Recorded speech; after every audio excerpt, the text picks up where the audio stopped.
To make our next presentation, would you please welcome Olympic gold medalist and 5 times Olympian and Australia's most successful surf lifesaver, Clint Robinson. Our next inductee epitomises the value of volunteers in sport.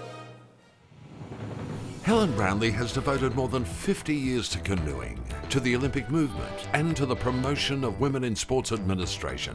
Helen is the first woman to be elected to the Australian Olympic Committee Executive Board, the first to become Vice President, and to be awarded life membership. She has worked as a judge at 5 Olympics. In her youth, she was an accomplished competitor, winning Australia's first ever international slalom medal.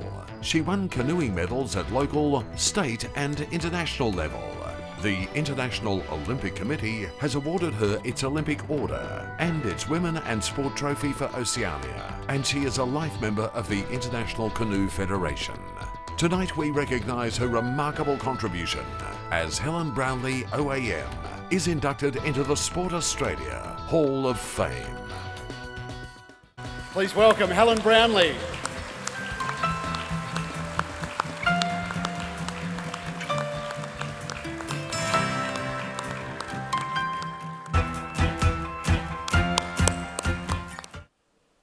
Helen, congratulations. And I know from the times we've crossed paths over the years how passionate about sport you are and how much work you've done. Your dad, as a canoeist, and he went on to be an administrator as well, how big an influence was he on you, and how did you get started in sport? Right.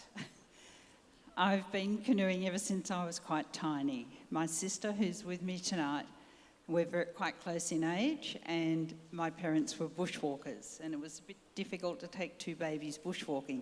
So they joined the canoe club and put us in the middle of the boat, made a little paddle each for us and told us to paddle. So I can't remember learning to paddle as much as I cannot remember learning to walk. It's just something I've always done. And so we spend every week. I can't ride a bike. Sorry for the bikers in the room. I cannot ride a bike because every weekend we went canoeing. So my father then started the state and national federations before the Games in Melbourne here, and was part of the administration, all voluntary. And I guess it was just part of our family life, and I followed him in that. And he supported us, and he supported particularly my brother and myself as we competed in slalom and carted us around the country, as parents do, and made sure we were okay. And then you found your way into administration and some incredible roles. The IOC awarded you the Olympic Order. You're the first woman elected to the Executive Board of the AOC and the first female Vice President of the AOC. Some incredible achievements. What do you reckon? What's the best thing you've done in sport? I was actually asking Danielle Woodward, I said, I'm not sure that I really know what's the best thing. There's been a lot of wonderful things that have happened, and I've had some wonderful opportunities, and I've had the privilege of supporting a lot of you who are in the room here tonight. And I guess, though, when we were just talking about it, the Barcelona Games, and we got slalom back on the program after 20 years. And in that time, I'd been on the International Technical Committee, and we'd changed the rules, changed the boat design, and persuaded the powers that be that slalom was a viable proposition, and it was on the Games. And then I had to fight to get Danielle as part of the Australian team because she didn't have a score from the year before because she'd been injured. And then she went and won our first slalom medal with a silver medal in Barcelona, and it was very, very special.